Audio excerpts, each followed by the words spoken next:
Good morning, everybody. Kyle and I are here to do another vlog. And this morning, Kyle had something to share with us that he's been discussing with one of his clients. So I'm going to hand it over to him, and he's going to take us on one of his beautiful journeys. Thanks. So yeah, there's the question always comes up is like, how do I manage my time? How do I manage my worries? How do I be most efficient? How do I organize my time? And I find like underlying philosophy is really helpful around this rather than just kind of falling into, traditional patterns is I think there's really an effective pattern for this that also kind of jibes with being in the present moment and not, getting stuck and strangled by worry.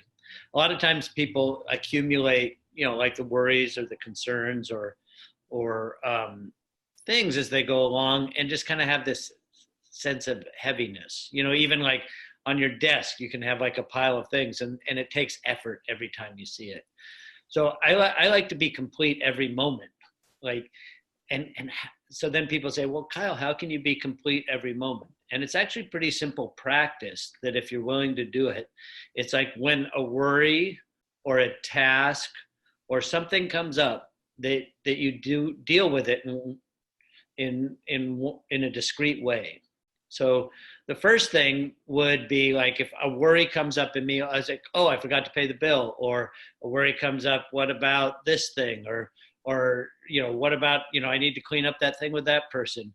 The very best thing to do is just to do it right now when the worry or concern comes up. When your mind, I think of it kind of as an alarm clock, like it's useful in this way. Worry is useful in this way as it reminds you of things that need to get done. So when the worry or concern comes up, the first best thing to do is just do the thing right now. It's just bite the bullet, make the phone call.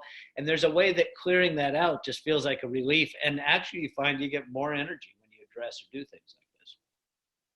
So, but if you're not going to do it right now, then the next thing is instead of like just pushing it away or writing it on some list, is you schedule a discrete specific time to do it. So that's the second best thing is the worry comes up and you say, oh, I'm going to do that tomorrow afternoon at 2:30. And you just write it, put it in your schedule, call so-and-so or pay this bill at da-da. And then you can treat it as soon as you've scheduled it, it is like you've done it right here in this moment. It's off the plate. And then the third thing that you can do is just decide not to do it. And then just say, I'm never going to do that thing. And you just let it go. Now, there's actually a fourth category that I used to do when I was being more of an administrator of business, when there was kind of a collective things to do. And what I would do through my day is I would collect Post-it notes on my desk. Do this, do that. So as soon as I saw worry or some task came up, I'd write it on a Post-it note.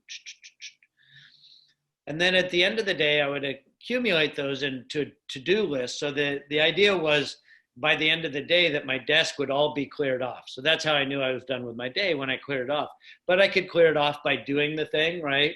Or by scheduling the thing or putting it on the to-do list. Now the to-do list you have to be really careful with because it can just feel like a burden. But if you do it right, it actually works pretty well if you combine it with the other thing. So you do the to-do list, and then every morning you check it and you print it out and you highlight the things that I might want to do today.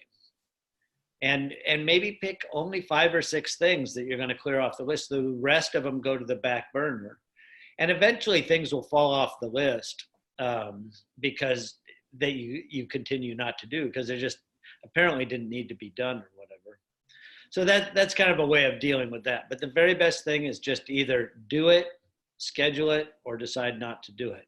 It's so much more time efficient because a lot of times people with things like this is they worry about it over and over again. So that takes time and energy. Or touch the piece of paper 10 times or that kind of thing. It's just incredibly efficient just to be handling everything at the present moment. So that's what I wanted to share with you guys today. Do you have any thoughts or questions about it, Olivia? Yeah, so how do, let's say you're a manager or an owner of a business, is it okay to delegate some of your to-do list? I'm just thinking about that. Like, how do you how do you divvy it up as you find things that need to be done? Because all of us get a little overwhelmed at times when our to-do lists get super, super long. And so is there a time and a place to delegate some of those jobs? Absolutely. That's such a good point. Is like that that is one of the ways of addressing the thing. So instead of doing the thing, I can say, okay, I'm going to assign it to this person. But there's an extra step there. As soon as you assign it, you have to create accountability. So as soon as you delegate the thing, is you want to create a date or a time where they're accountable for having done the thing or reported to you about it, and that you actually literally schedule that thing into your schedule. So like if I was to delegate something like, I don't know, make this phone call and then I would say, and I'd like to hear a report on that by tomorrow, by the end of the day. I'd say, can you do that? They said, yeah, I can get it done by then. I say, all right, so I'm putting in my schedule that to look for a text or an email from you tomorrow by 5 so that I know that it's done. And that way, that we create that accountability. Delegation without accountability is useless, absolutely useless. And so many people want to do that. And as leaders, it's a requirement that we create accountability rather than expect accountability. The only way you're going to get accountability as a leader is to create it, not expect it.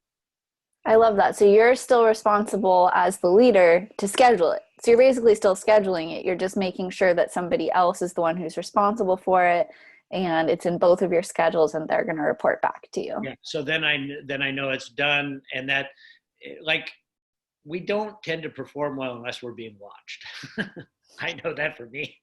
It's true for me. Like yoga, like I do an hour and a half of yoga happily at yoga class, but you sit me down by myself at home and I'm good for maybe 15 minutes of yoga.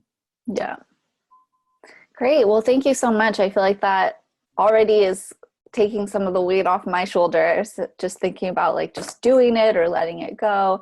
I feel like there's all these little things that are always nagging at me. So I could see how that could clean a lot of things up for me. So thank you. Great. Thanks. Good. Yeah.